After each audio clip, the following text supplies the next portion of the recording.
All right, everyone, welcome back into another NBA DFS video. My name is Eric Polzin. You can follow me at 905 Sports. Going to be breaking down this Monday night NBA DFS slate, and it is a pretty good one. We already have some injury news that's going to be pretty slate impacting. We're going to have some pretty good value price point plays. Going to be easy to make a good build as well. So one thing we got to watch out for is that Miami's going to be on a back end or front end of a back-to-back. Got to wait and see on the injury news for that. They could potentially sit some players. As a reminder, the Discord chat is live before lock, about 30 minutes before lock, so make sure to be checking that out as well. Link to that is in the description below, as well as all the tools that you'll see in this video. All right, let's get into the injury news to start. So the big injury news that I'm talking about is Tyrese Haliburton is going to be ruled out in this game. So what we have seen thus far for the Pacers is that Miles Turner actually gets a pretty big bump in usage with him off the court, and it's just a matter of if the minutes are going to be there for him or not.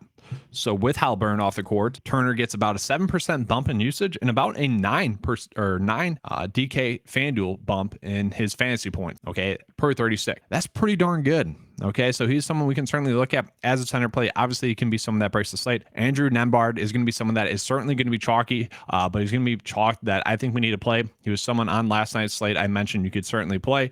Went off and had a great game. Still priced pretty cheaply with Haliburton off the court. He doesn't get that big of a usage bump at all thus far this season, but he does average around 35 fantasy points per game or per 36 with him off the court. So he is certainly someone I think we need to be playing, and I think the model is going to pop that up as well. We'll get into that in just a second. A player that gets a big minutes bump with him off the court, the third most minutes with Haliburton off the court, is actually O'Shea. So if he is someone that can get around 25 minutes or 20 minutes in this one at 3.1 at basically the minimum price, it doesn't take much for him to 5x, even 6x. He could be someone that we are potentially looking at for value if better value doesn't open up. Okay, so he is someone I think could be worth a look. Okay.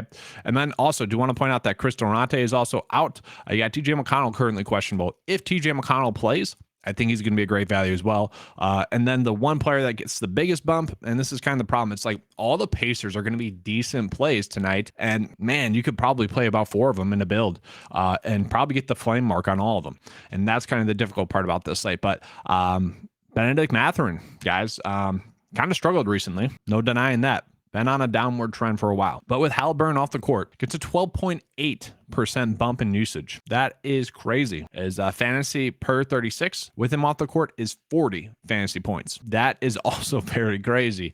So he is certainly someone that you need to be looking at in GPPs for that upside. Now, it's a very risky play, but it is a play that can pay off for you. And, that's the biggest slate impacting news thus far. It does seem like the Bucks starters are all going to be back, so we don't have to worry about them. James Harden could potentially back, which would just make the Sixers more stayaways, going to be harder to play. So yeah, that's it for the biggest news that we haven't already seen. So we'll get into the models. Let's show you guys who are the top plays on the slate. Right now it's looking like Luka going to be a top play, Joel Embiid, Giannis. Those are all plays that just make sense. So let's go ahead and look at the top FanDuel values. So AJ Griffin actually popping up there. Did I miss something there? AJ Griffin's been good. No, I've just been playing more minutes. That's fine. I don't mind that. That's perfectly fine. And on FanDuel, it does make sense where he is, $600 cheaper. That makes sense that he's popping up there, being a little bit cheaper there. Yeah, certainly a great GPP play on FanDuel. Don't mind that at all. Andrew here as well, just a plug and play tonight on this slate, both on FanDuel and DraftKings. It's going to be tough to avoid him, and I'm sure once we pull up the ownership, he's going to be the chalkiest player. So going to have to watch out for that. Clint Capella popping up as a great value. Yeah, that is a pretty soft price point there. Like I said, guys, the Pacers are going to be players I think we're targeting. You can see Buddy Hield, pretty low priced on FanDuel and even on DraftKings. He is someone that could certainly break the slate. Okay, now let's get into the DraftKings value. Yep, Andrew popping up there. Jalen Johnson popping up there. A very cheap price point play. Not someone you're going crazy with, but, probably going to get around 25 minutes. Could be a decent play. That's kind of it. Mathurin, I don't mind Mathurin. I think I like him more on FanDuel, but let's get into the ownership. Yeah, so on DraftKings, kind of as expected, the Pacers players are very chalky, once again, as they should be. Obviously, if TJ McConnell sits, that's going to mean Nembhard's ownership is going to go up even more. Okay, so got to watch for that. But yes, there is a lot of value. There's a lot of easy lineup paths to go about on tonight's slate, like I already mentioned. So very interesting stuff there. Let's go ahead and check out FanDuel. All right, so now looking at the projected ownership market for FanDuel. TJ McConnell popping up there. Once again, that makes sense. AJ Griffin a little bit lower owned than he probably should be on FanDuel.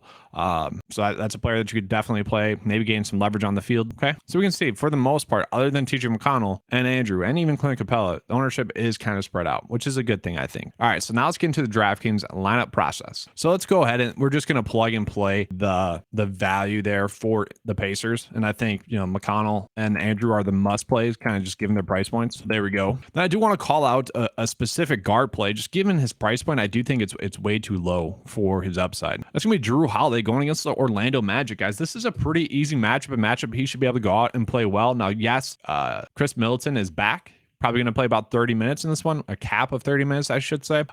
So we are going to expect Drew Holiday to still have the usage that he's had. We can see over the last few games in which he has gotten over 30 minutes, basically games that haven't been blowouts, and that would be a worry, I guess, that this game could potentially blow out. And it's not too bad of a spread. Plus 9.5, I kind of thought it'd be double digits. Obviously, you don't love that, but it's just a matter of can it stay close enough for the longest time? And then just looking at which games you should be targeting. Probably the last game with the Pacers and Golden State. Once again, that game could blow out though too. But yeah, Drew Holiday at this price point, I think we are going to be locking in around 35 DK points with the upside to go for 40 DK points. Great matchup. He should be able to go out and dominate. He's a player that I'm trying to go out of my way to play, especially given that price point. Other guard plays that I like, I guess I'd probably go with Curry the most because he should be able to feast in that matchup. Luka, he's priced up a little bit too much. Can he certainly go on and break the slate? Obviously he can. That's just, with the studs, it's kind of redundant. Like I feel like, yes, if you can afford to pay up for a stud, please do it. There's not that much analysis to it. That's why I like to start to build backwards. I like to start with values first, and then whichever stud we can afford to pay up for, unless there's a smash spot for a stud, and I'm just kind of filling in there. And that's kind of how I feel about Luka and Curry. Like, sure, yes, you want to prioritize Luka, but if you can't fit him in there, you probably feel good about Curry. If you can't fit Curry in there, yes, you feel good about Ja Morant. Like that is just the scale that I see tonight. But speaking about that, let's just see which one the model loved again. Luka. So Luka would be the must play. Then Giannis, Booker. Okay. Trae Young against OKC. That makes sense. Okay. So it is tough, guys. Like I could easily see a route in which you're going Buddy Hield and Mathurin as well. And those are your four Pacers. Like I don't want to go too crazy with it because that game could potentially shoot out, but they are all certainly priced too cheap. Buddy Hield could certainly go for 40 DK points, and so could Mathurin. And that once again, that's the difficult part about this slate. So now getting to the forwards, yes, Giannis should be able to go off as well. I think we're going to be locking in around 50 DK points.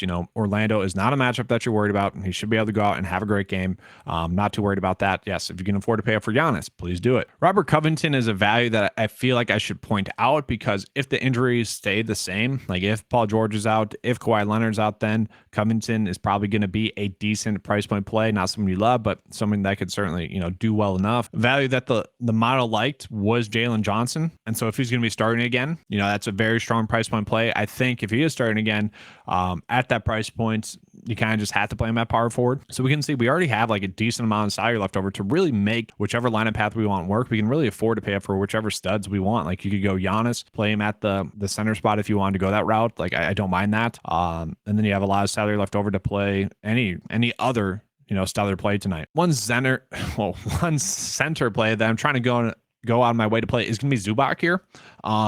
Going against Charlotte, that is one of the best matchups on the slate. It wouldn't be shocking to see him get a double-double. We have seen him be a productive fantasy producer in 4 out of his last 3 games.